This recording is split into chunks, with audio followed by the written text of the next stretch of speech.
Assalamualaikum warahmatullahi wabarakatuh. Waalaikumsalam warahmatullahi wabarakatuh. Alhamdulillahirabbil alamin wa bihi nasta'in ala umuri dunya waddin. Wassalatu wassalamu ala asrofil anbiya'i wal mursalin wa ala alihi wa sahbihi ajma'in. Amma ba'du. Yang saya hormati Bapak Kepala Sekolah SMK Negeri 1 Pamisjaya, yang saya hormati Bapak Ibu Dewan Guru di SMK Negeri 1 Pamisjaya. Puji syukur kehadirat Allah Subhanahu wa taala. Alhamdulillah pada hari ini perkenalkan, nama saya Najwati Ahmad, CGP angkatan 11. Pada hari ini saya akan mengadakan kegiatan diseminasi pemahaman dan menyebarkan pemahaman saya tentang budaya positif di SMK Negeri 1 Pamisjaya. Baik, untuk mempersingkat waktu untuk memulai kegiatan ini, alangkah baiknya kita berdoa dipersilahkan.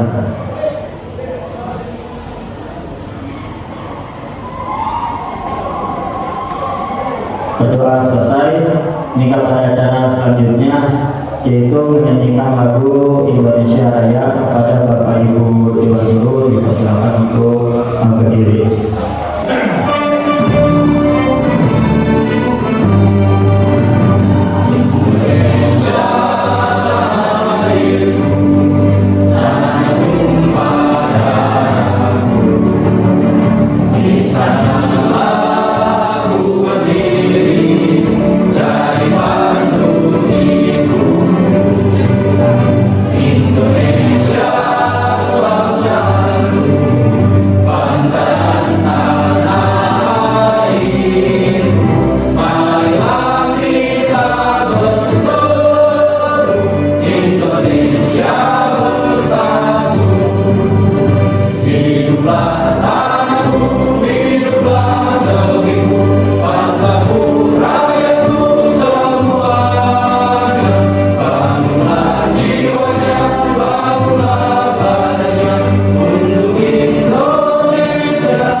Baik Bapak Ibu, pada kesempatan hari ini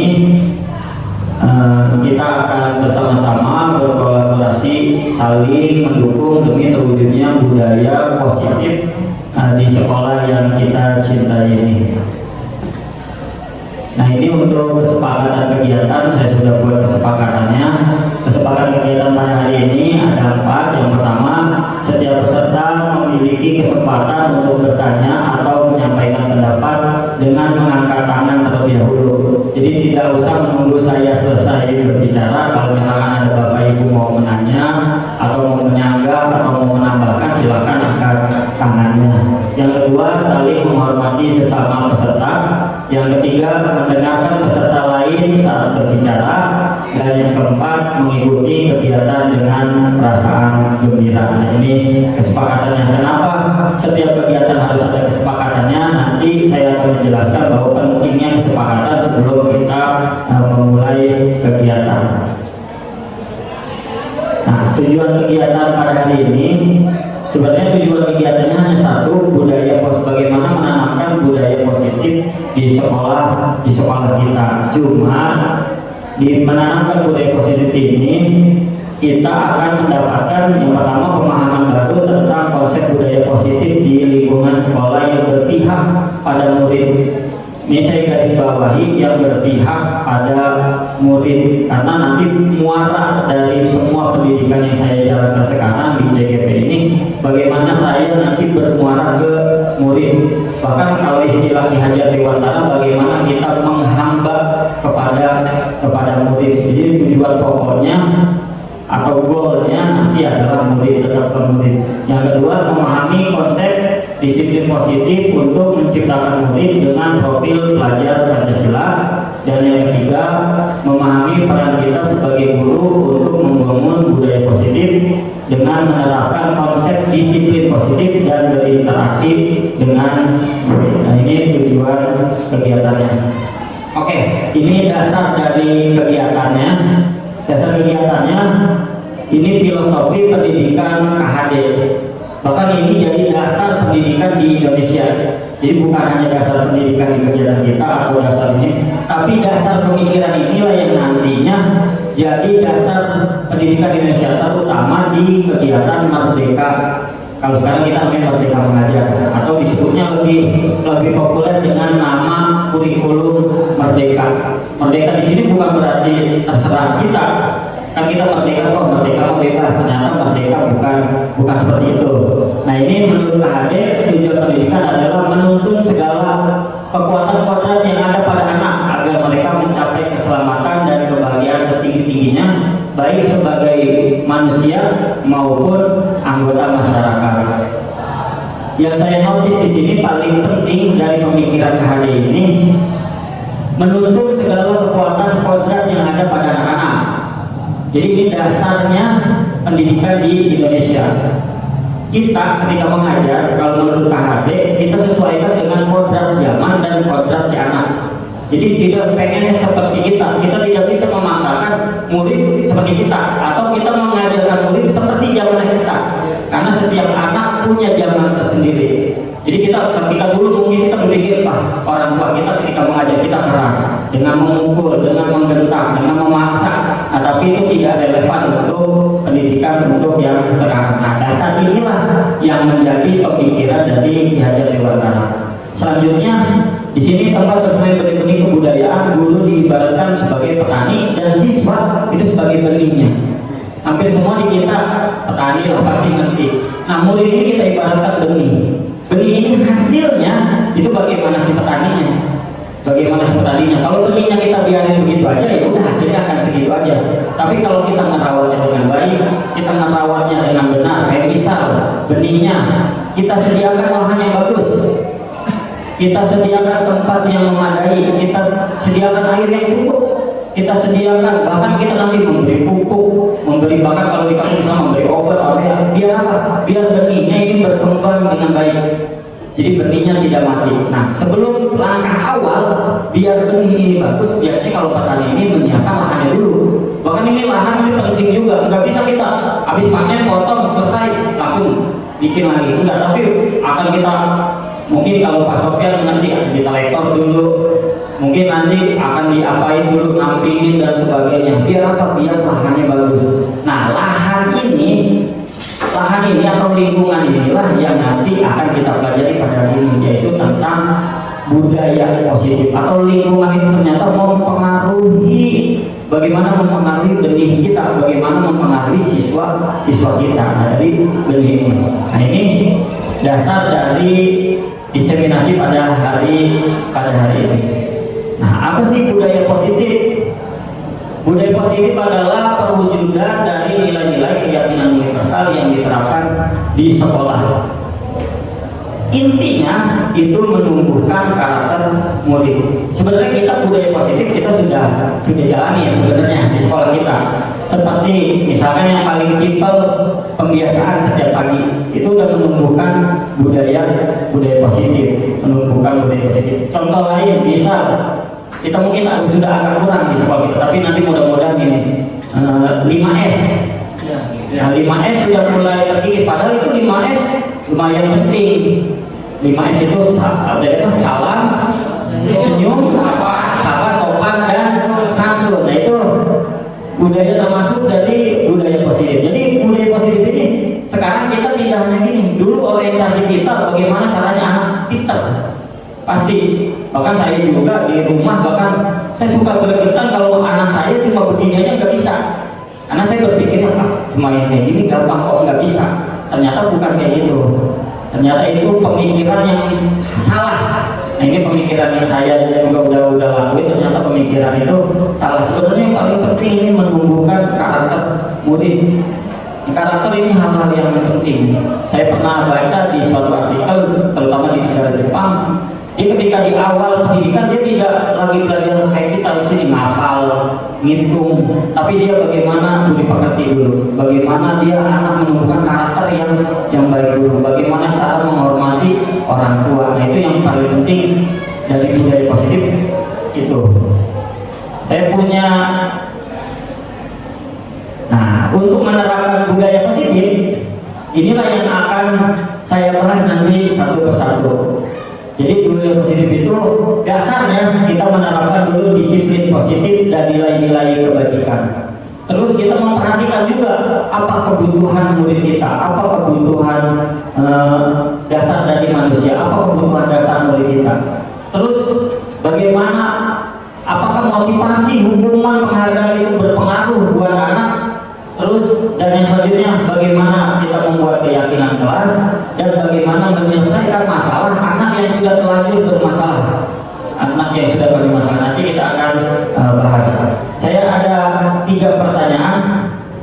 Menurut Bapak Ibu nih yang ada di sini, saya ada 3 pertanyaan. Yang pertama, Bapak Ibu cukup jawabnya iya atau tidak. Saya pakai yes or no, padahal iya atau tidak aja.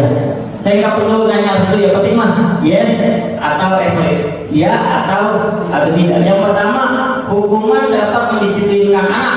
Yes. Iya. Setuju ya. Oke. Yang kedua, pemberian hukuman dengan hal positif dapat meningkatkan disiplin anak. Ya. Memberi penghargaan dapat meningkatkan motivasi belajar anak.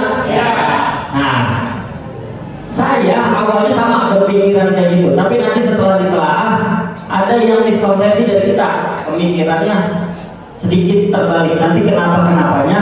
Mungkin kalau dari awal hukuman dapat mendisiplinkan anak, karena anak kita bakal takut nurut. Yang kedua, pemberian hukuman dengan hal positif. Dengan hal positif misalkan baca Asmaul Husna, mungkin ya hal-hal yang positif, baca Al-Quran dan sebagainya itu katanya bisa meningkatkan disiplin anak. Nah, di otak Bapak Ibu ini, kalau disiplin itu apa sih sebenarnya disiplin? Disiplin. Ada pertanyaan, Pak Wahono pengen berpendapat sekarang. Cek. Ini dibuka dulu atau langsung saja? Langsung aja. Jadi menurut pendapat pribadi saya ya, atau mungkin nanti kita bisa beda pendapat atau bisa beda interpretasi dengan kata disiplin. Jadi menurut saya disiplin adalah perilaku atau tindakan seseorang, baik individu atau kelompok, yang memang sesuai berdasarkan rules. Rules itu adalah aturan yang ada di setiap lingkungan, bisa di sekolah, di rumah, tempat kerja dan sebagainya. Jadi dia melaksanakan aturan berdasarkan perannya masing-masing. Seperti itu. Terima kasih. Bagus. Terima kasih Pak Wahono. Bagus. Jadi kalau disiplin itu kita bertindak sesuai rulesnya, itu benar. Kita taat peraturan juga benar, tapi kita perlu diperhatikan dulu sebenarnya apa sih makna disiplin yang sebenarnya. Nah, disiplin ini kata dasarnya disiplina, yang artinya belajar. Disiplin mengacu, disiplin diri memiliki tanggung jawab terhadap apa yang dilakukan berdasarkan nilai-nilai keyakinan. Nah, yang saya mau garis bawahi pendapat yang kedua tentang disiplin. Disiplin positif merupakan salah satu cara penerapan disiplin yang bertujuan untuk menumbuhkan kesadaran serta memberdayakan peserta didik tanpa imbalan penghargaan, ancaman atau hukuman. Jadi intinya disiplin ini sebenarnya harusnya motivasi dari dalam. Ini saya ambil contoh, misal anak nurut karena dihukum, misal ya, anak nurut karena dihukum. Tapi ketika nanti tidak ada lagi hukuman, maka insya Allah anak itu tidak akan nurut. Atau anak menurut karena ada imbalan. Saya sering menginginkan ini bukan di sekolah, tapi misalkan saya ambil aja contoh di rumah. Ketika anak AA belajar, maka akan saya beli ini. Ketika dia nggak ada lagi tujuannya buat imbalan karena ada ekstensi karena tujuan dari dua, maka dia tidak lagi ngerjain. Ngapain ngerjain? Orang nggak ada lagi imbalannya udah selesai. Sama kayak kita gini. Ini makanya di kurikulum mereka mungkin salah satu alasan tidak ada perankingan. Karena nanti akan tujuannya di ranking aja. Maka nanti akan munculnya cuma kemampuan untuk menerima rangsangan dari luar, stimulus dari luar. Nggak bisa. Belajar tuh kayak gini, sederhana kayak gini aja. Kita kalau naik motor kudu bawa pakai helm, pasti ada alasannya. Lu ke Jakarta pakai helm, kalau nggak pakai helm ditilang.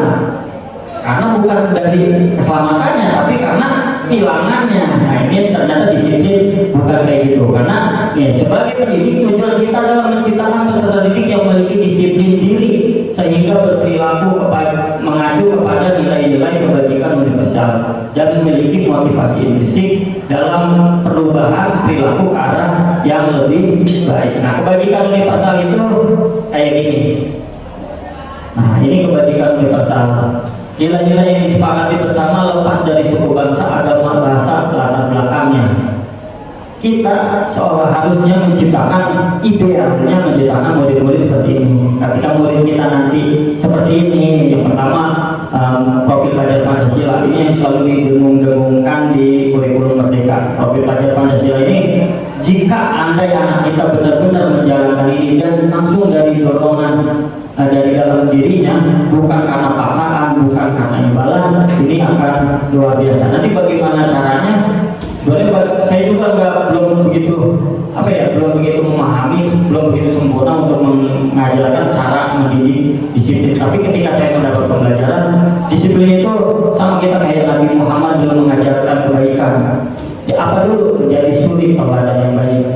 Jadi intinya kita dulu menjalankan disiplin, baru kita memaksakan disiplin kepada murid-murid kita.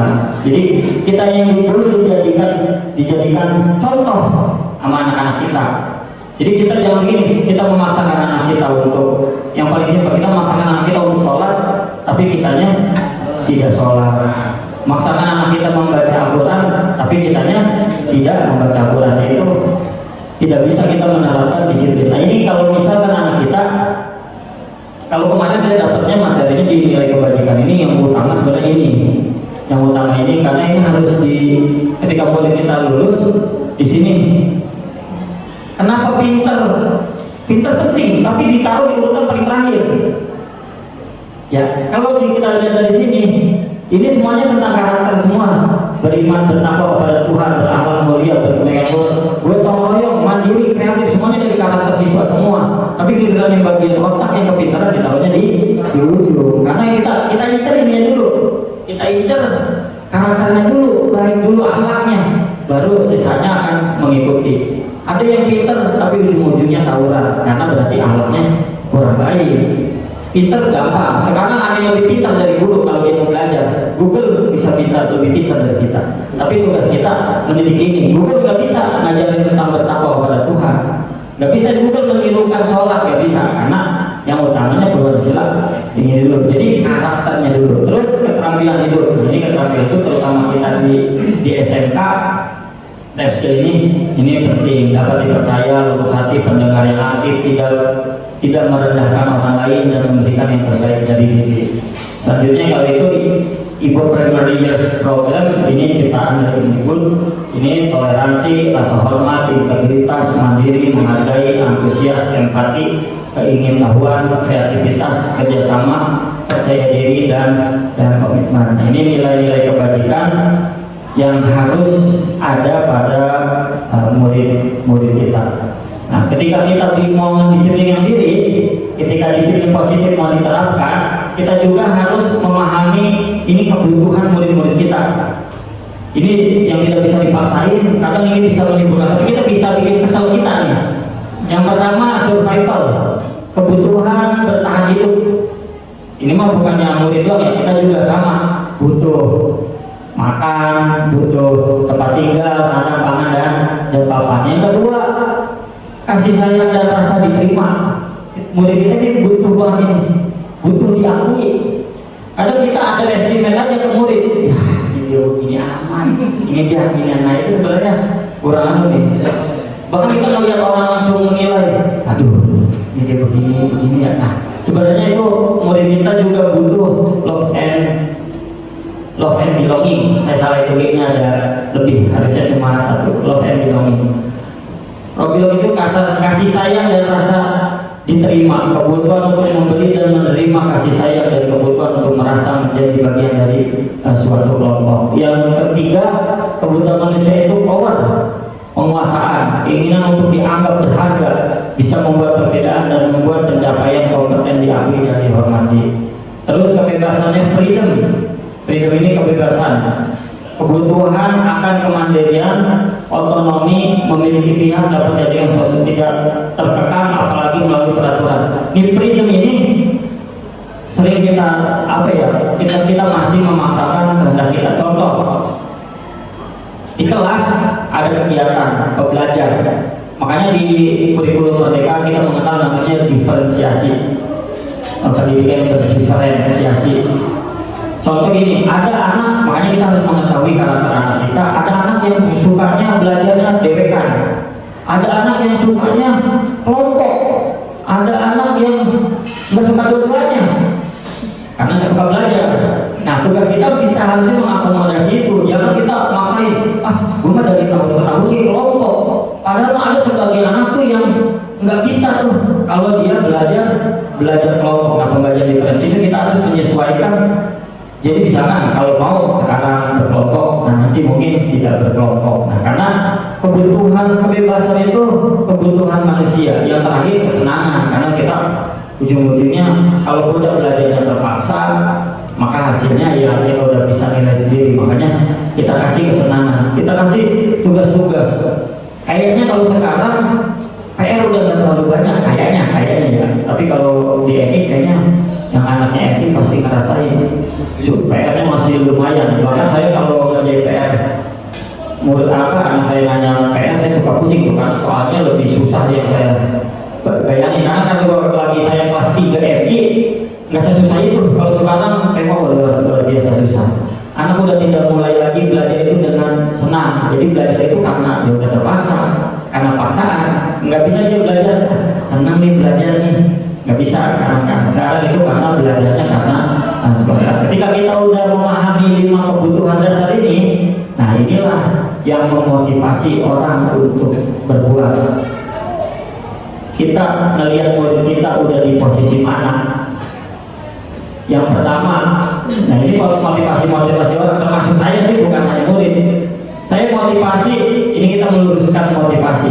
Yang pertama, untuk menghindari ketidaknyamanan atau hubungan. Anak datang pagi-pagi, tapi kitanya datang nggak pagi. Anak kita perintahin sholat, tapi kitanya kurang. Anak sholat gara-gara dihukum, bukan karena Allah. Nah ini karena motivasinya untuk menghindari ketidaknyamanan, atau yang kedua untuk mendapatkan imbalan.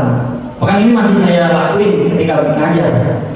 Ayo yang nilai yang betul, nilai bagus, nanti saya kasih hadiah, nanti saya kasih ini. Nah, jadi motivasi ini sebenarnya motivasi ekstrinsik ini yang harusnya, kalau motivasi intrinsiknya susah banget udah. Kalau kita mengistilahkan anak kita batu kalau bisa menerima apa-apa, barulah kita paksa dah, kita rangsang pakai yang ekstrinsik. Kalau bisa ya kita ini aja motivasi yang intrinsik, karena motivasi intrinsik ini menjadi tujuan dari disiplin positif untuk menghargai nilai-nilai kebajikan diri sendiri. Murid melakukan disiplin diri karena sadar akan nilai kebaikan. Jadi murid yang sadar sendiri, bukan karena takut dihukum atau bukan karena ingin mendapatkan imbalan. Ya. Karena tadi sudah ada kesepakatan di awal, saya mengikuti aturan kesepakatan. Tadi sudah dibuka berkaitan tentang motivasi. Karena penelitian saya dulu tentang motivasi, ini menarik buat saya. Jadi secara bahasa motivasi itu berasal dari bahasa Inggris, yaitu motif yang diambil dari kata dasarnya yaitu motion, artinya adalah gerakan atau sesuatu yang bergerak. Sebetulnya tadi saya sudah mulai terbuka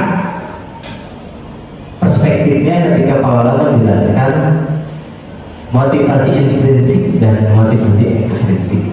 Nah, pertanyaan yang pertama yang saya ingin sampaikan sama Pak Lazwadi Ahmad, ini mungkin pertanyaan berkelanjutan. Berarti secara tidak langsung Pak Lazwadi Ahmad ini menyampaikan bahwa tujuan disiplin positif ini adalah sifatnya menggantikan motivasi ekstrinsik. Nah, pertanyaan buat saya adalah, kira-kira menurut Pak Lazwadi Ahmad, motivasi ekstrinsik khususnya yang punishment tadi itu masih bisa kita gunakan atau tidak di sekolah kita? Gitu. Karena melihat banyak kedisiplinan peserta didik yang ada di sekolah kita ini sangat minim sekali. Terima kasih.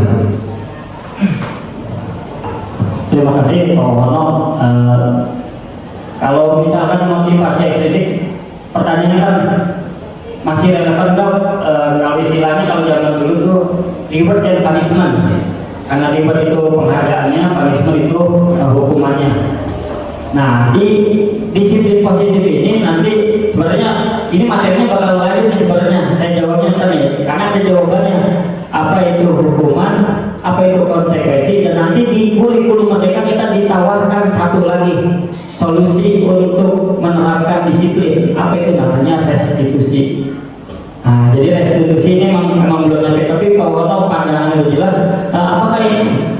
Kalau saya kemarin di pendidikannya dibilangnya ini mau cara terakhir. Kalau kata jalan terakhir. Kalau udah restitusi gagal, konsekuensi masih juga nggak menemui jalan, barulah kita cari yang ini. Karena ini nanti ada dampaknya kalau yang ini, terutama yang hukuman. Hukuman ini dampaknya luar biasa. Bahkan ini dampaknya bisa terjadi pada murid dan juga dampaknya bisa terjadi pada guru. Nanti saya simpan dulu pertanyaannya. Nah, ini disebutnya identitas gagal karena hukuman ini hukuman penghargaan. Hukuman itu menyakitkan. Karena hukuman ini nggak relevan dengan kenyataan. Misal contoh nih hukuman, anak telat dihukum push up 50, itu nggak relevan sebenarnya, nggak nyambung.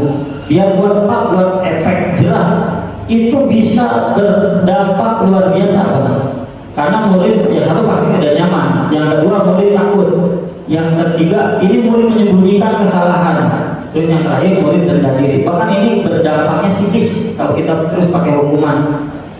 Bahkan itu pernah terjadi tahun kemarin, saya ngelakuin hukuman yang luar biasa, bahkan itu sampai ini dampak psikisnya ke saya. Selain itu ke murid, ke saya ingat hampir 1 bulan full gak bisa tidur gara-gara mikirin itu. Itu hal kesalahan pertama yang saya lakukan. Yang kedua, itu berdampak, saya mikirin bermacam-macam pemikiran karena saya terlalu overthinking. Ketika saya mungkin Bapak Ibu tahu kasus saya di semester kemarin dengan anak 12 TKJ, itu kalau saya memberikan hukuman secara masif kayak itu, itu dampaknya luar biasa. Bahkan kayak misalnya begini Pak, saya pernah sanawiyah itu dihukum dibuka baju Pak, gara-gara telat dijemur. Apa dampaknya? Sampai sekarang saya guru, saya masih ingat, dan bahkan saya masih ingat gurunya siapa. Nah, jadi dampak dari hukuman itu psikis luar biasa kenanya. Itu dampak dari hukuman. Saya dulu pernah waktu sanawiyah gara-gara ketinggalan, bahkan di salah satu gurunya yang menghukum ada orang tua saya sendiri, saya dibuka baju benar, dijemur, dibuka baju, sampai kalau sekarang kayaknya udah dipanggilin LSM dan sebagainya, tapi karena zaman dulu nggak ada, jadi nggak ada yang manggil apa-apa. Jadi saya dibuka baju, jadi jemur kayak biasa. Nah, itu dampaknya psikisnya luar biasa, makanya disebutnya identitas gagal hukuman. Apalagi kalau penghargaan, nah ini penghargaan tidak efektif, merusak hubungan. Yang ketiga, mematikan kreativitas, menghakimi sistem. Ini saya tulis sedikit, menghakimi sistem ranking. Karena saya salah satu orang yang jadinya dulu saya sangat apa ya, sangat senang kalau masalah ranking. Apalagi kalau saya dapat ranking 1, 2, 3. Tapi ternyata ranking ini jadi pandangannya akan merubah pandangan guru tentang ranking. Jadi nanti kita akan mengkasarkan anak. Kalau menurut saya, mengkasarkan anak seperti ini. Oh dia ranking 1 pintar, oh dia ranking 7 sedang, oh dia ranking 32. Takutnya ada anggapan tolol. Sebenarnya tolol dan bodohnya balik lagi kayak tadi pemikiran dihajar dewasa. Benih itu bagaimana kita yang nanamnya. Jadi hasil anak itu bagaimana kita yang membentuknya. Terus merampas hak menghargai diri sendiri. Nah ini pertanyaan Pak Wono nyambung sama saya. Ketika hukuman atau penghargaan ini udah kurang relevan, maka ditawarkan cara baru. Cara lainnya yaitu dengan kita mengenal dua, ada namanya konsekuensi dan restitusi. Kalau konsekuensi ini penguatan jangka panjang. Nah, tapi konsekuensi ini nyambung sama nanti materi selanjutnya yaitu keyakinan kelas atau kesepakatan. Konsekuensi bedanya peraturan sama kesepakatan. Kalau peraturan sekolah langsung dibikin. Biasa kalau sekolah langsung dibikin, tapi biasanya ada hukuman-hukumannya. Misalkan kita kemarin mengenal poin. Nah, poin itu namanya konsekuensi. Konsekuensi ini bersifat semuanya tahu. Contoh begini, Pak Wono tahu lah. Saya hukum lari, ada undang-undangnya, ada tulisannya, ada catatannya harus lari. Tapi kalau misalnya kayak gini, waduh, dia baca, oh gua telat. Kalau telat, gua dapat 20 hukuman. Nah itu 20 poin misal, itu namanya konsekuensi. Beda dengan hukuman. Karena kalau hukuman biasanya langsung. Hukum itu bersifat memaksa. Kalau saya tahu dari pelajaran PPKN, norma salah satu norma yang paling memaksa itu norma hukum, karena hukum itu bersifat memaksa. Atau kita pakai yang ini yang paling ditawarkan namanya restitusi. Karena restitusi itu boleh bertanggung jawab. Apa sih restitusi? Pernah dengar sebelum restitusi?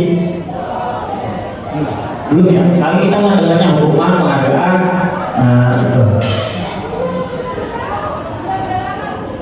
Nah ini disebut dengan restitusi. Restitusi proses menciptakan kondisi bagi murid untuk memperbaiki kesalahan mereka sehingga mereka bisa kembali pada kelompok mereka dengan karakter yang lebih kuat. Restitusi juga adalah proses kolaboratif yang mengajarkan murid untuk mencari solusi untuk masalah mereka dan membantu murid berpikir tentang orang seperti apa yang mereka inginkan. Jadi restitusi itu ketika anak bikin salah, anak tidak disiplin, maka solusinya yang nyari dia sendiri. Kayaknya kalau Bu Ria BPK pasti tahu dan karena bisa ngerti psikologi anak. Kalau bersama untuk guru-guru yang lain, nah kita guru juga. Jadi tugas untuk memahami anak bukan hanya tugas BP dan DK, tapi tugas untuk seluruh guru. Seperti apa restitusi? Nah ini ciri-ciri restitusi. Bukan untuk menebus kesalahan, namun untuk belajar dari kesalahan. Untuk yang kedua, memperbaiki hubungan. Yang ketiga, tawaran bukan paksaan. Yang keempat, restitusi menuntun untuk melihat ke dalam diri. Yang kelima, restitusi mencari kebutuhan dasar yang mendasari tindakan. Yang keenam, restitusi diri adalah cara yang paling baik. Yang ketujuh, restitusi fokus pada karakter bukan tindakan. Jadi kita memperbaikinya karakternya bukan tindakannya. Anak telat, ya berarti kita nanti tanya alasan-alasan telat. Nanti yang mencarikan solusi bukan kita yang maksain, Pak. Nggak mau coba solusinya yang baik kayak gimana. Jadi nanti anak yang akan mencoba mencari solusi. Kalau misalkan anak yang berusaha untuk mencari solusi sendiri, insya Allah hasilnya akan ya terserah sih anak. Tapi kita juga jangan membebaskan anak. Lu datangnya telat mulu. Coba apa solusinya? Ya udah Pak, waktunya disiangin. Nah itu berarti menyalahi yang tadi nilai-nilai kebajikan. Karena anak kita mah suka asal jawab. Ini kalian telat mulu nih jam 8. Baiknya bagaimana nih? Baiknya Pak masuk jam 9. Nah berarti dia menyalahi dari nilai-nilai kebajikan. Makanya dia harus juga memahami nilai-nilai kebajikan. Kita pemahamannya seperti itu dulu. Selanjutnya restitusi fokus pada solusi. Jadi nyari solusinya, bukan nyari siapa yang benar dan siapa yang salah. Restitusi mengembalikan murid yang berbuat salah pada kelompoknya.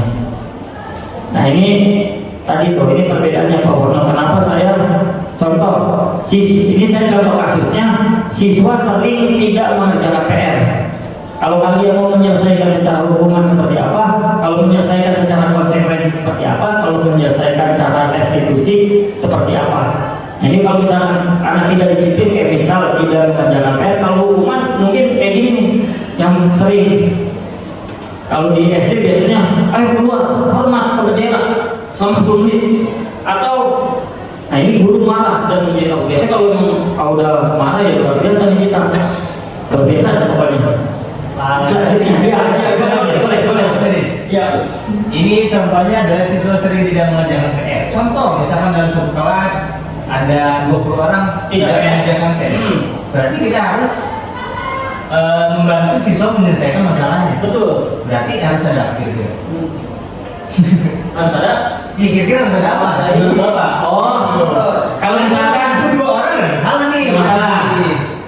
Bagaimana kalau 20 orang tidak masalah. Nah, kalau misalkan ini nanti restitusi kita panggil anaknya. Kalau misalkan 20 orang ya udah 20-nya kita kasih penyuluhan. Jadi kita jangan berpikir gini. Ini yang sama saya pemikiran Pak Wono sama saya, ini pemikiran yang awalnya pernah saya tanya, Pak bagaimana kalau sekolahnya kagak nurut? Tetap tinggal nurut juga. Nah, kita harus tetap prinsip yang terakhir, satu sabar ya pasti. Terus husnuzon. Husnuzon itu penting. Berpikir positif itu penting. Kalau menyelesaikan masalahnya dengan apa ya tadi dengan restitusi. Dan 20-20-nya kita panggil dan kita tanya alasannya. Kalau misalkan alasannya sama, makanya penting nanti adanya kesepakatan kelas, adanya keyakinan kelas. Nah, keyakinan kelas ini karena diminta dan nanti ada konsekuensinya, nah itu harus dipenuhi. Tapi kita tidak bisa karena 20 orang ya udah dah, daripada nggak jalan nih pelajaran kita pakai yang hukuman, tapi tetap ini masih tidak diterima, tetap masih disalahkan. Karena hukuman ini kalau bisa ditiadakan. Nanti kalau habis ini saya akan menjelaskan namanya posisi kontrol dulu. Ini hukuman ini enggak, kalau bisa nih jangan ya, kalau bisa jangan. Apa saya nanya begini, Pak, dari 5 posisi kontrol boleh nggak kita di salah satu posisi? Misalkan awal kita manajerial karena faktor keadaan kita balik ke hukuman. Kata dia buat apa ada posisi kontrol yang manajerial kalau kita harus kembali ke penghukum. Jadi tetap kita harus menyelesaikan ini, menanyakan keyakinan. Makanya di sini tulis sama saya menanyakan keyakinan kelas. Keyakinan kelas ini nanti kesepakatan yang dibikin. Makanya apa keyakinan kelas bisa nggak keyakinan pelajaran? Bisa. Misalnya Pak Wono di pelajaran pertama sebelum masuk udah ngasih rule, tapi rule-nya kita harus melibatkan siswa. Rule-nya nggak boleh rule-nya pure dari 100% dari kita. Misal di pelajaran PKN ini kalau yang tidak mengerjakan soal baiknya seperti apa? Nanti kan pasti ada yang berpendapat. Nah, karena kalau dia udah yakin itu ketika dia melanggar, tapi kayaknya kalau 20 nggak mengerjakan PR, berjamaah banget itu ya, berjamaah banget. Kompak banget itu. Tapi pasti ada aja pasti ya bro ya. Di zaman sekarang pasti ada aja. Nah, tapi kita usahakan kita menyelesaikannya dengan cara restitusi. Karena kalau misalnya konsekuensi disalahin enggak, sebenarnya enggak bermasalah juga. Ya, konsekuensi sebenarnya enggak dipermasalahkan juga. Tapi kalau bisa kita menyelesaikannya dengan restitusi. Pertanyaannya betul.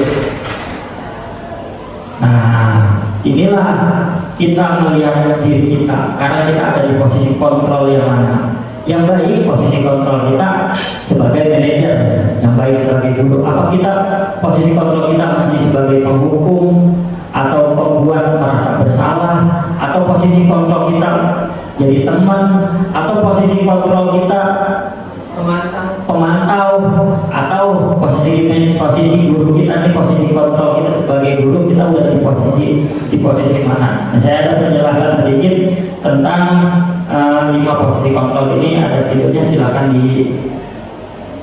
ditonton.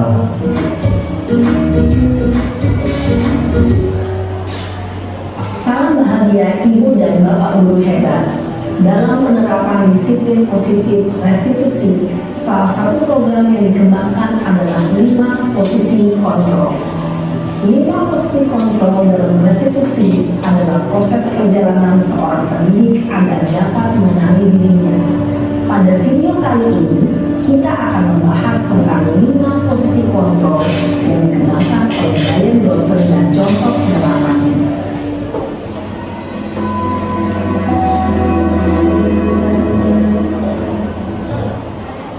lima posisi kontrol itu adalah: 1. Posisi penghukum, 2. Posisi pembuat merasa bersalah, 3. Posisi teman, 4. Posisi pemantau atau monitor, dan 5. Posisi manajer. Untuk lebih memahami kelima posisi tersebut, mari kita saksikan kasus Naren yang terlambat hadir 20 menit di sekolah dan melihat bagaimana kelima posisi kontrol dalam menghadapi masalah tersebut.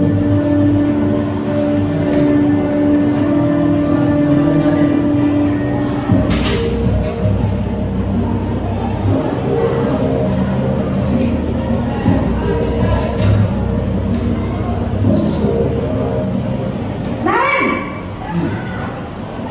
Sini kamu! Selamat pagi Bu. Selalu terlambat. Kamu deh, pasti terlambat. Maaf Bu, saya Apa? Apa coba? Alasan kamu apa lagi? Kapan sih kamu tidak terlambat? Malas sekali ya kamu jadi anak. saya Dasar pemalas. Gak kapok-kapok sih kamu.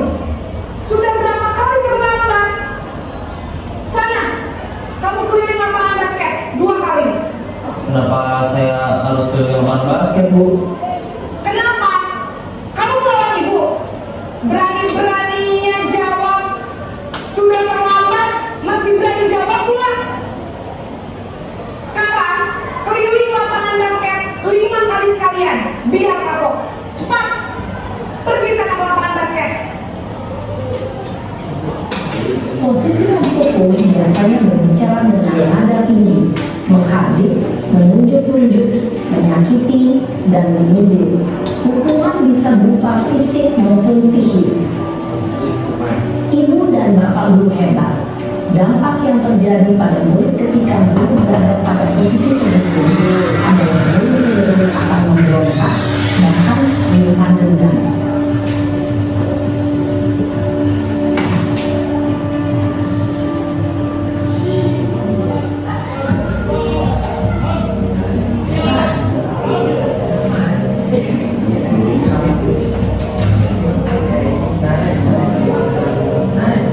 Naren!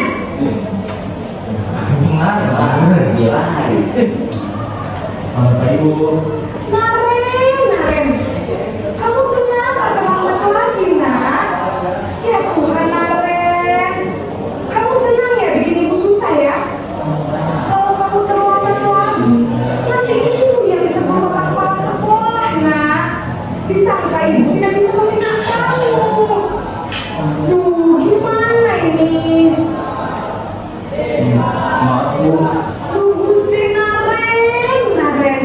Kamu suka ya kalau ibu tegur sama kepala sekolah? Terus, sekarang ibu harus tulis apa yang di buku absen? Ini kamu sudah sering terlambat loh. Ibu harus apa coba? maaf Bu, maaf sekali. Ya sudah, lain kali jangan bikin ibu susah lagi ya nak ya. Ibu tidak akan kuat lagi kalau kamu begini terus. Bisa jantungan kalau ibu tegur sama kepala sekolah. Sekarang cepat kelas. Maaf ya Bu, maaf sekali. Posisi pembuat rasa bersalah berbicara dengan nada tenang, cenderung lembut, namun kata-kata yang diutarakan membuat murid merasa menjadi orang yang gagal, memandang buruk dirinya sendiri, merasa tidak berharga, dan tidak sanggup membahagiakan orang lain. Ketika guru mengambil posisi pembuat rasa bersalah, murid akan menganggap dirinya yang bersalah dan ia akan menyimpan emosi negatif tersebut di dalam dirinya.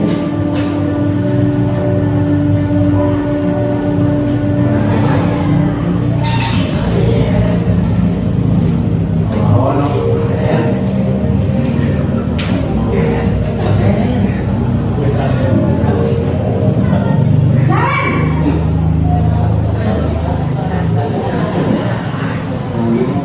Selamat pagi Bu. Wah, sudah jam berapa ini nak? Terlambat lagi ya sayang.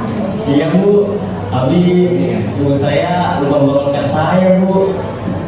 Kamu malah menyalahkan ibu kamu. Kamu bukannya anak yang paling kencang. Kok terlambat sih? Mulai belum. Iya, Bu. Saya memang terlambat banget tadi.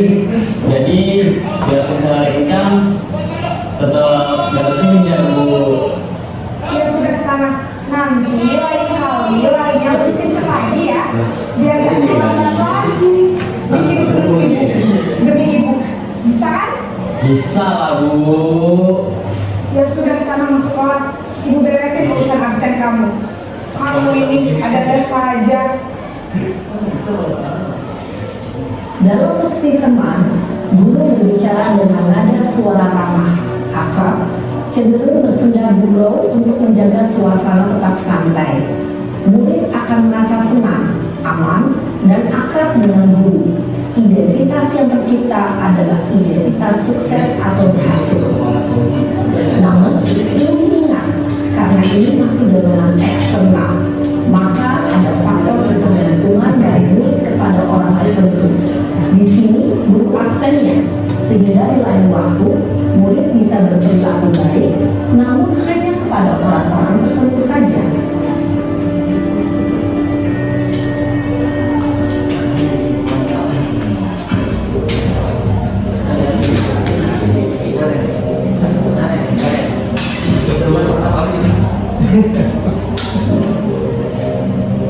Naren!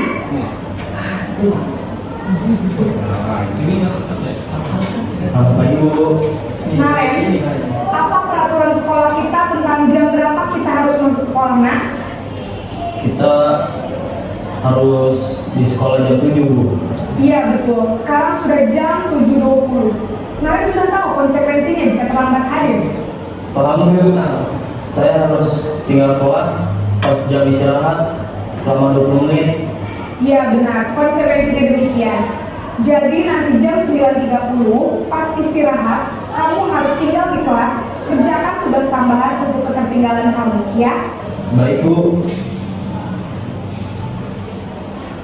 Posisi pemantau mengandalkan penghitungan atau data untuk mengontrol murid.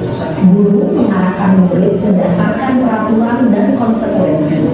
Seorang pemantau menunjukkan bahasa tubuh dan ekspresi wajah yang datar dan cenderung formal.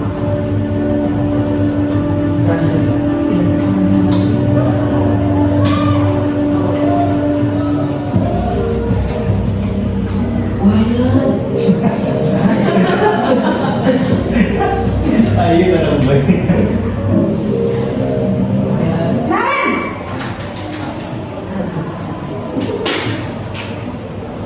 Selamat pagi, Bu. Selamat pagi, Naren. Maaf, Bu. Saya terlambat. Iya, sekolah masuknya jam 7, sekarang sudah jam 7.20. Jadi sekarang bagaimana ini, Naren? Maaf, Bu. Saya lupa setel alarm saya semalam. Baiklah, menurut kamu, keyakinan sekolah yang mana yang perlu kamu tingkatkan? Menghargai diri sendiri dan orang lain mungkin, ya, Bu. Setuju. Jadi, apakah Naren meyakini prinsip saling menghormati tersebut? Iya, Bu. Saya meyakininya. Apakah Naren bersedia memperbaiki masalah keterlambatan ini? Bersedia, Bu. Bagaimana kamu akan memperbaiki masalah keterlambatan ini? Saya akan coba untuk tidak lupa menyetel alarm saya, Bu. Baik, kalau Naren lupa menyetel alarm di rumah, ada orang yang kira-kira bisa bantu mengingatkan tidak? Ada, Bu. Kakak saya, Kak Emma. Ada lagi selain Kak Emma? Selain Kak Emma, ada ibu saya. Baik, jadi yang mengingatkan Naren adalah Kak Emma dan ibu kamu, ya? Kira-kira akan mulai start alarm kapan nih, Naren? Setelah pulang sekolah, akan segera saya lakukan. Baik, jadi Naren akan setel alarm untuk bangun besok pagi dan akan diingatkan oleh kakak dan ibu dan Naren, ya? Ada lagi yang mungkin perlu dilakukan, Naren? Agar tidak terlambat bangun lagi. Tidak ada, Bu. Baik, Naren. Terima kasih untuk kerjasama kamu. Sekarang kamu perlu kembali ke kelas untuk belajar. Baik, Bu. Terima kasih. Posisi manajer adalah posisi kontrol yang disarankan untuk membimbing murid memiliki sikap disiplin yang positif, yaitu murid yang mandiri, bertanggung jawab, dan dapat memecahkan masalah. Tujuan dari posisi ini adalah agar murid dapat berefleksi atas tindakannya. Guru akan dengan tulus memberikan pertanyaan-pertanyaan bermakna, sehingga membuat murid dapat belajar dari kesalahannya dan mencari sebuah solusi untuk menyelesaikannya. Ibu dan Bapak guru hebat, setelah mengamati adegan kelima posisi kontrol tadi, kira-kira posisi mana yang paling ideal? Posisi mana yang dapat menunjang motivasi intrinsik murid? Ya, tentu posisi manajer. Posisi ini memang posisi ideal yang ingin dituju setiap pendidik. Pada posisi inilah, guru dapat menerapkan disiplin positif yang berpihak pada murid, yang memerdekakan murid. Perjalanan seorang pendidik tentunya tidak mudah untuk sampai pada posisi seorang manajer. Namun, tujuan kita pasti, yaitu menciptakan murid-murid yang mandiri, merdeka, dan bertanggung jawab. Semoga penggambaran 5 posisi kontrol yang telah memperlihatkan ini dapat menjadi ajang refleksi bagi kita semua, agar dapat terus mengasah dan menerapkan disiplin positif yang memerdekakan murid. Mari terus berlatih dan bersemangat. Selamat menerapkan. Salam dan bahagia Ibu dan Bapak Guru hebat.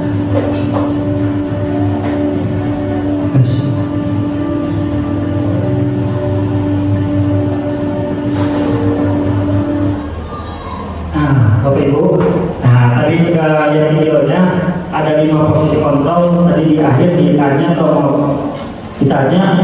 posisi kontrol kita sekarang ada di posisi mana? Kalau yang idealnya ya kita sebagai manajer, idealnya kita sebagai manajer. Nah ini 5 posisi kontrol, kayak misalnya saya ambil kasus ini yang paling ini atribut, ketika pakai atribut ketika upacara. Kalau penghukum, biasanya penghukum langsung aja untuk penghukum. Misalkan harus hormat bendera, harus ini, harus ini. Kalau kita posisi kita sebagai penghukum. Yang kedua, membuat orang merasa bersalah. Ini kalau membuat orang merasa bersalah, kita biasanya ngomong di bahasa kitanya dimelas-melasin. Nggak kesian sama saya, masa kamu peraturan dulu, saya kan wali kelas. Kalau kamu dihukum, wali kelas juga dihukum nih, wali kelas yang bakal ditanya nih. Nah, kadang kita suka tuh muncul kata-kata begitu. Itu membuat murid kita jadi, ya Allah, gara-gara saya nih, wali kelas saya jadi gini, gara-gara saya, guru saya jadi gini. Nah, itu membuat orang merasa bersalah. Atau kita kadang, ini yang paling sering saya lakukan di awal, kita memposisikan kontrol kita sebagai teman.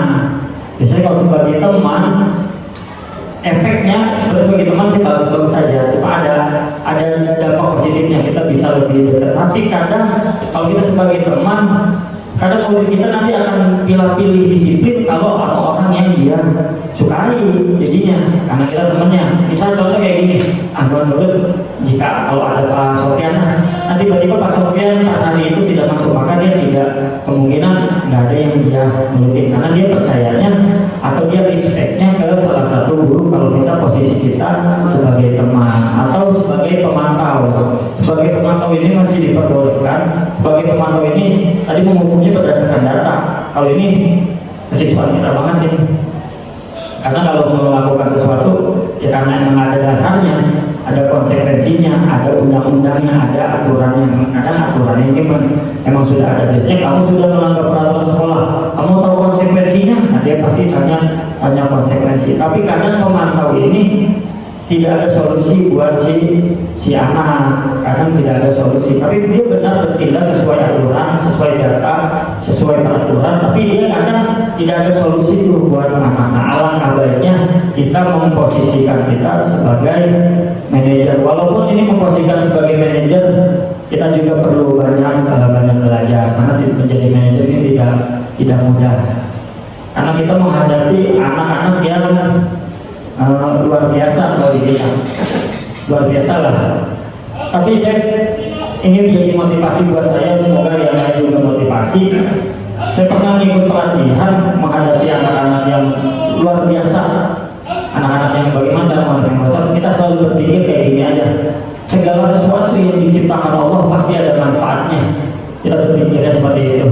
Mungkin sekarang dia kayak gini, nggak tahu kita nanti masa depannya seperti apa. Karena setiap Allah tidak ada yang menciptakan orang itu tidak ada manfaatnya. Bahkan dia menciptakan apapun di dunia ini pasti kita harus meyakini itu pasti ada manfaatnya. Nggak ada yang nggak ada manfaatnya. Apalagi ini dia menciptakan manusia. Jadi kita harus berpikir. Kalau kita aja berpikirnya negatif, bagaimana murid-murid kita? Jadi kita mudah-mudahan selalu berpikir positif. Nah, ini yang materi yang sebelum terakhir. Tadi juga Pak Wawan juga sudah menyinggung ini. Bagaimana nih menyelesaikan? Nah, kita usahakan membuat keyakinan kelas. Di sini saya ada dua pertanyaan. Sebenarnya tadi pertanyaan ini sudah saya sampaikan di awal. Mengapa kita memiliki peraturan tentang penggunaan helm pada saat mengendarai roda 2? Mungkin alasannya keselamatan ya kan? Alasannya harusnya keselamatan. Yang kedua, mengapa kita memiliki peraturan tentang penggunaan masker dan mencuci tangan setiap saat ini lagi waktu COVID? Ada aturan kayak gini nih, harus masker, harus ini. Ya kemungkinan dasarnya mungkin keselamatan. Kalau keyakinan bedanya sama peraturan, biasanya kalau peraturan itu dibikin sekolah.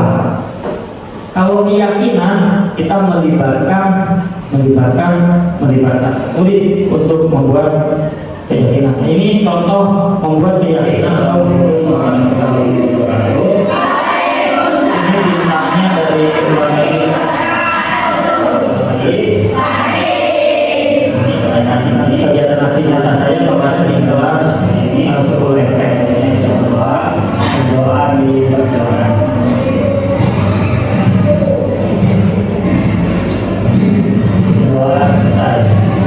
Jadi sebelum kita masuk ke materi awal kita di setiap awal semester biasanya saya akan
Enggak, ini saya mulai lagi. Tadi kepenuhan udah berhenti sendiri. Berarti ini video kedua.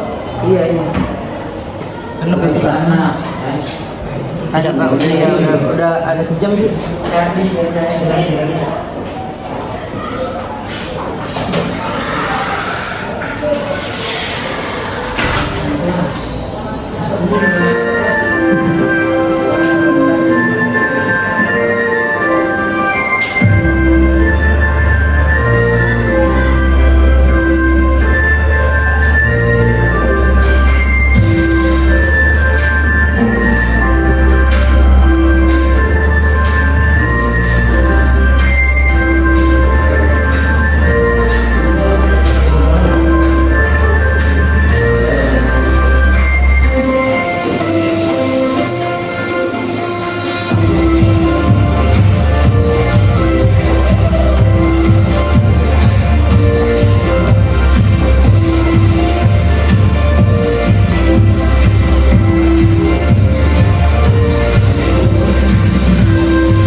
kalian hati, dan apabila ada yang melanggar, berarti ini adalah konsekuensinya. Konsekuensi ini bukan berarti hukuman, tapi ini agar kalian lebih bertanggung jawab. Oke, saya akan bacakan terlebih dahulu beberapa.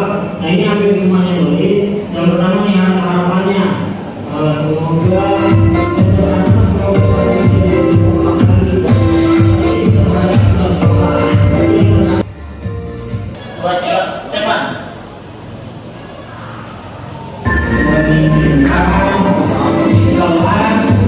yang bersih, dan nyaman. Lagi untuk yang harapan kalian, ingin lebih baik, karena saya ini sama ya, karena namanya sama lebih mentaati aturan, sama berharap kita tidak ada yang berbicara kasar. Ini mungkin nih kita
pimpinan pelantikan nih. Yang saat ini berada di sini sepakati dan kalian menjelaskan tidak boleh kalian aktivasi. Kalau kalian tiba-tiba tidak masalahnya, berarti kalian sudah melanggar dari jangan ada konsekuensi juga. Oke, yang pertama menaati peraturan sekolah. Kita sudah menjelaskan bahwa kita menaati peraturan sekolah. Nah, ini menurut kalian yang menaati peraturan sekolah, siswa atau guru?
Kalau tadi Pak Topik nanya, ini Pak ini keyakinan kelas, kalau ini saya posisi walas.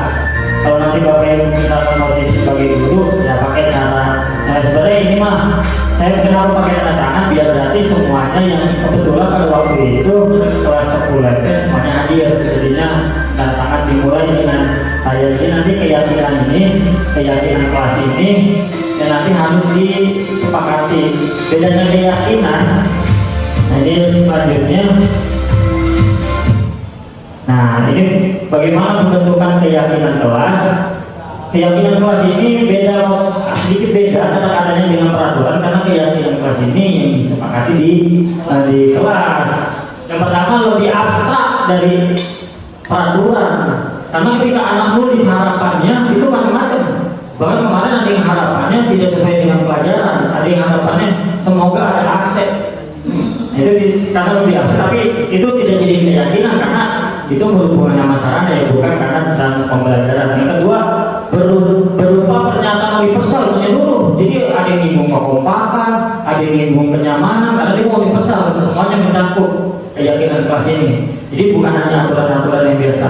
Terus dibuat dalam bentuk positif. Nah ini perlu diingat sama Bapak Ibu, dibuat dalam bentuk positif ini. Jadi tidak ada kata-kata larangan Pak untuk keyakinan kelas, kayak misalnya dilarang datang, dilarang ini, dilarang ini.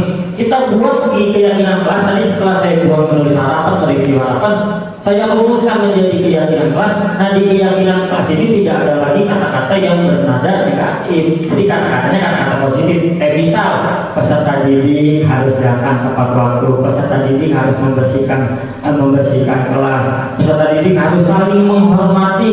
Ini kalau saling menghormati berarti standarnya nggak bisa. Kalau misalkan menjaga kebersihan nggak kelihatan tuh bersih, tapi kalau saling menghormati itu bersifat universal. Jadi yang ketiga, nah ini sedikit saja agak mudah diingat.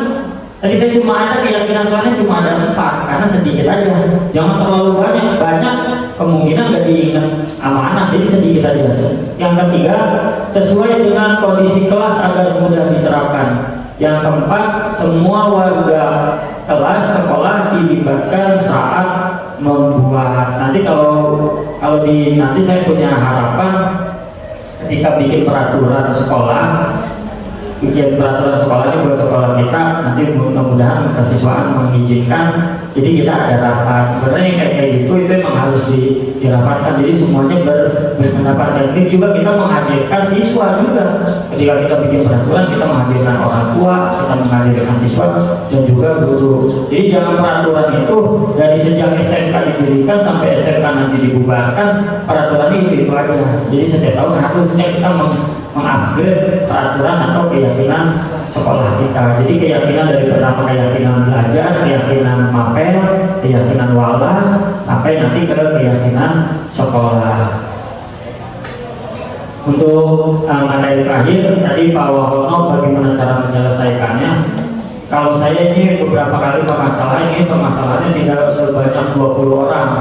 Nah jadi kalau kita menyelesaikan secara restitusi, ada namanya secara restitusi itu punya 3 cara, yaitu disebutnya juga segitiga restitusi. Untuk mengontrol kita, restitusi itu ada 3 cara. Yang pertama, cara restitusi itu ketika kita menghadapi siswa yang tidak disiplin, tidak meyakini keyakinan kelas, melakukan pelanggaran dari keyakinan kelas, kita bisa menggunakan 3 cara. Yang pertama, menstabilkan identitas. Nah ini kata-kata yang bisa digunakan untuk menstabilkan identitas. Kita tidak boleh menjudge, menyalahkan, apalagi langsung menghakimi, memvonis siswa itu bersalah. Kita harus menanyakan dulu tindakannya. Yang pertama, ini kata-katanya seperti membuat salah itu tidak apa-apa, tidak ada manusia yang sempurna, saya juga pernah melakukan kesalahan seperti itu, dan seterusnya. Setelah kita menstabilkan identitas, hal selanjutnya yang kita lakukan yaitu validasi tindakan yang salah. Validate the misbehavior. Nah, kalimat yang biasa digunakan, nah ini biasa yang kita gunakan. Jadi setelah kita yang tadi awal, yang kedua validasi tindakan. Kita nanya, padahal kamu bisa melakukan yang lebih buruk dari ini. Jadi kita nggak langsung menyalah-nyalahkan. Yang kedua, kamu pasti punya alasan. Kita tanya alasan-alasannya. Kenapa berbuat salah? Setelah validasi tindakan, kegiatan restitusi yang ketiga yaitu menanyakan keyakinan. Makanya pentingnya kita bikin keyakinan dulu. Kalau keyakinan kelas tidak bisa dibuat, maka kita tidak bisa menjalankan yang tadi segitiga restitusi. Nah ini contoh penerapan segitiga restitusi yang sudah saya skenariokan ke salah satu modul kita kelas 11 TKJ 3. Ya, apakah bisa bersuara? Baik, tadi bentar.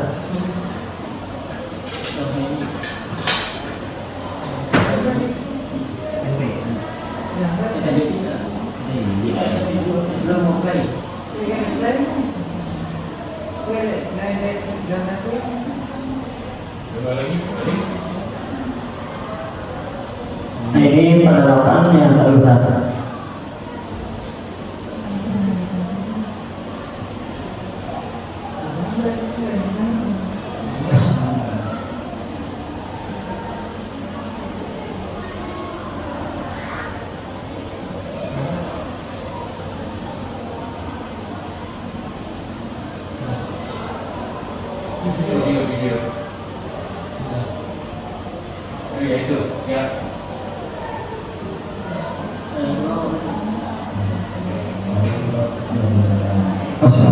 Nah ini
itu contoh dari penerapan restitusi kita di suatu melanggar dari atau keluar dari keyakinan kelas yang sudah dibuat.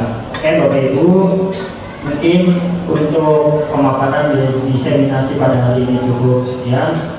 Kurang lebihnya saya mohon maaf. Sekali lagi saya ucapkan terima kasih karena telah menyita waktu Bapak Ibu hampir 1 jam. Kurang lebihnya saya mohon maaf. Assalamualaikum warahmatullahi wabarakatuh. Waalaikumsalam.